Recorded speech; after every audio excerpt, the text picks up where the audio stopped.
A volta do funcionário público que foi demitido do serviço público e o que ele recebe, o que acontece, as consequências de perder essa ação.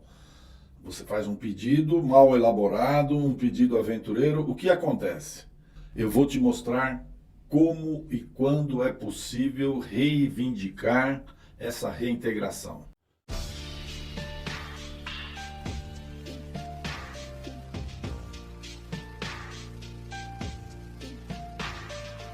Meu nome é Lucas Gomes Gonçalves, sou advogado especialista em direito administrativo disciplinar. A ação de reintegração do funcionário público é o meio jurídico competente para reintegrar o funcionário que foi demitido do serviço público. Essa ação deverá ser proposta numa vara especializada do Poder Judiciário. São as conhecidas varas da Fazenda Pública dos Estados da Federação. Sempre que houver vara especializada na comarca, é necessário que seja na vara especializada. Qualquer um que foi demitido poderá ingressar novamente no serviço público através dessa ação, poderá entrar com essa ação, qualquer uma pessoa que foi demitida. Então a resposta é bastante óbvia, né, que a resposta é negativa. Essa ação não é para qualquer caso, né? Apenas os casos em que se encontre presente uma nulidade processual. Uma nulidade, um cerceamento dos direitos. Então, aí sim o Poder Judiciário poderá, né, terá autorização constitucional para modificar o mérito dessa decisão administrativa disciplinar. Isso se dá em razão de quê? Em razão do princípio da separação dos poderes e a independência desses poderes, a independência do poder executivo, poder legislativo e poder judiciário. Existem inúmeros julgados que denegam pedidos judiciais afirmando o quê? Que não compete ao Poder Judiciário se imiscuir no mérito das decisões disciplinares do Poder Executivo. Olha isso, ó, se imiscuir no mérito. Eles não entram no mérito. Mas como assim não entram no mérito? Mas foi no mérito, né, que eu fui demitido injustamente.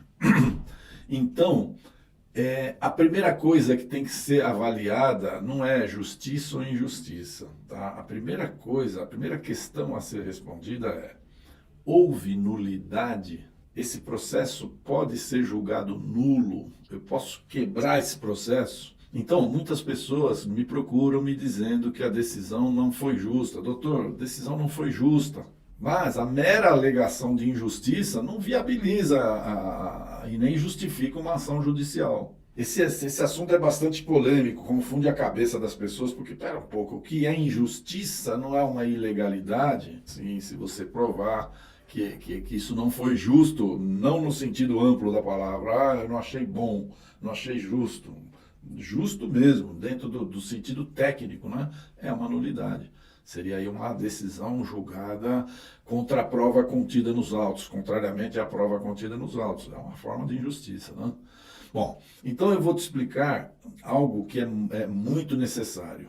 Tá? Um bom advogado, um advogado que se preze, né, não expõe o seu cliente a uma mera aventura jurídica. Um bom advogado, ele não expõe, porque advogado é de um cliente só. Tá? As pessoas têm bom senso. Então, é necessário, né, que o advogado examine e veja se você tem boas chances de sucesso dessa causa. Na prática, buscar por nulidades num processo significa ter que estudar tudo que tem no processo, todas as folhas do processo, tudo, os recursos, se houver. E esse estudo ele tem que ser minucioso, não bastando examinar partes do processo.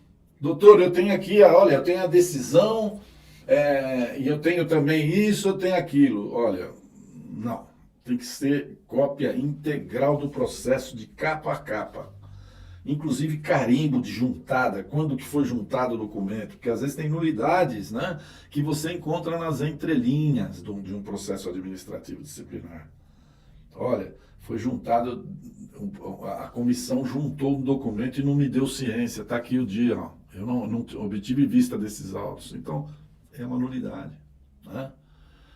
Então, mas todo processo deve ser estudado? Você me procura, né? E eu falo, vou estudar o teu processo. Eu vou te cobrar X para te estudar o teu processo. Não, nem todo processo pode ser estudado, porque nem todo processo pode ser anulado. Tem processo que não pode ser levado para exame da justiça. Então, somente podem ser levados aqueles que não tenham sido fulminados pela prescrição quinquenal. Então, essa é a primeira coisa que eu pergunto para o cliente. Quando foi que ocorreu a demissão? O cliente está ávido para me contar a causa. Como, doutor, aconteceu isso, aquilo. Eu falo para ele, mas quando foi? Quando? Porque se um processo estiver fulminado pela prescrição, a justiça não admite mais esse processo. Ele está morto. Então não adianta você nem estudar, né? Perder tempo e colocar um dinheiro bom para uma coisa ruim, né? Ok? Bom, digamos que nós passamos então por 2 exames. O primeiro, antes mesmo de estudar o processo administrativo, é a prescrição, como eu acabei de dizer, e percebemos então que essa prescrição não ocorreu. Então o que vem depois? Estudo minucioso do PAD. E digamos que nós encontramos lá uma nulidade processual importante, tá? E que não estivesse preclusa, né? Uma nulidade que, se não tivesse existido, o resultado do processo deveria ser outro. Presta atenção, deveria ser outro. Ou, no mínimo, poderia ser outro. Vamos entender isso. Digamos que tenha havido o cerceamento de defesa por impedir que testemunhas da defesa fossem ouvidas. Então, nesse caso, o resultado do processo apenas poderia ser outro, se não houvesse essa nulidade. Poderia ser. Então, neste caso, onde, né, o resultado poderia ser outro, se as testemunhas tivessem sido ouvidas, o juiz da causa tem que abrir oportunidade para que essas testemunhas sejam ouvidas na ação de reintegração. Ok? Então, vamos ver o que elas vão dizer. Você não tem uma causa lá, entre aspas, você não tem uma causa ganha, né? O que a testemunha vai dizer? Mas é você que vai levar a testemunha, né? Você já sabe o que a testemunha vai dizer e você sabe que o que ela vai dizer é decisivo, né? Para que o processo seja realmente anulado, que tenha lá outro resultado. Ok? Então, esse é o caso aí em que poderia. Agora, já em outro caso, está aquele que eu acabei de dizer, que o resultado do processo deveria ser outro, obrigatoriamente. Obrigatoriamente estaria, por exemplo, a decisão, uma decisão contrária à prova dos autos. Né?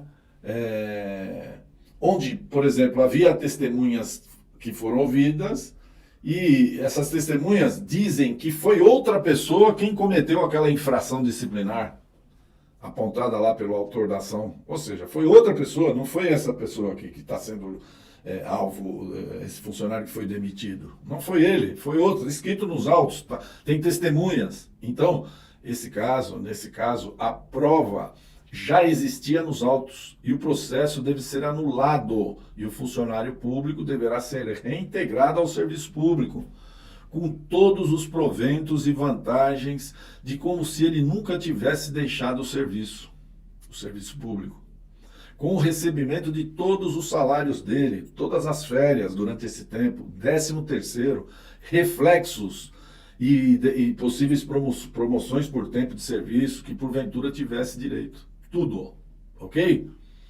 Doutor, e como fica toda a vergonha que eu passei por ter sido demitido, às vezes por uma causa desabonadora? Olha, eu fui acusado de ter subtraído aqui um material de dentro da repartição, ou seja, me taxaram aqui de ladrão, né? de furtador, né?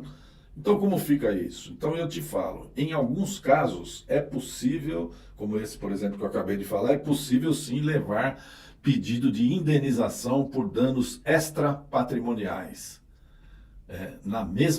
levar esse pedido nessa mesma ação, para que o Estado indenize o autor, né, por ter sido gravemente ferido em sua honra e sua moral.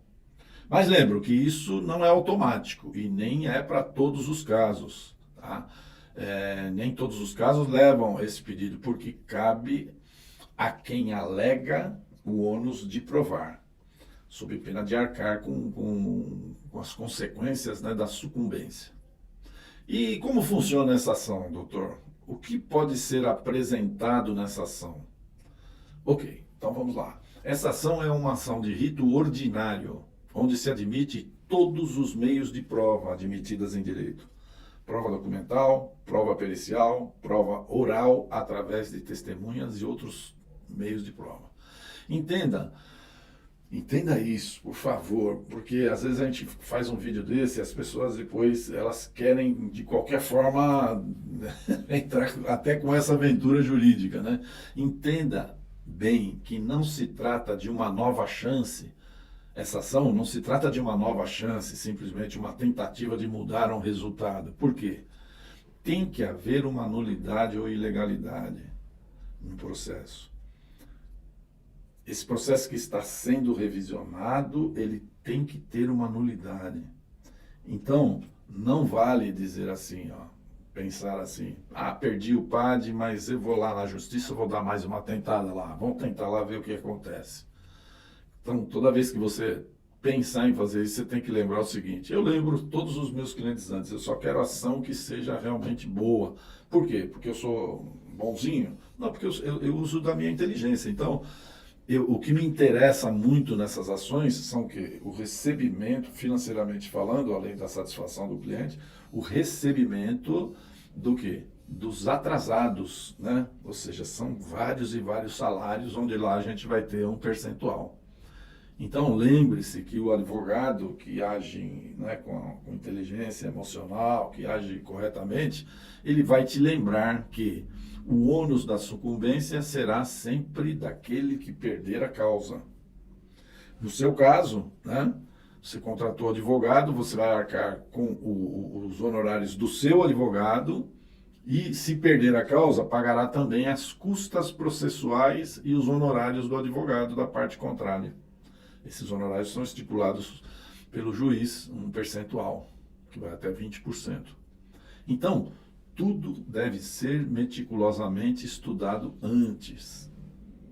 Então, o advogado não deve animar o cliente, olha, vamos entrar assim. Não, ele vai te dar uma opinião técnica. De fato, existe uma nulidade aqui. A nulidade consiste nisso. Nós temos chances. Tá? Mas lembre-se que não existe causa ganha. Você tem que ter uma boa chance tem que, como se diz, né, tem que ter peito para assumir um possível risco, né? Então, por hoje a gente vai ficando por aqui, tá?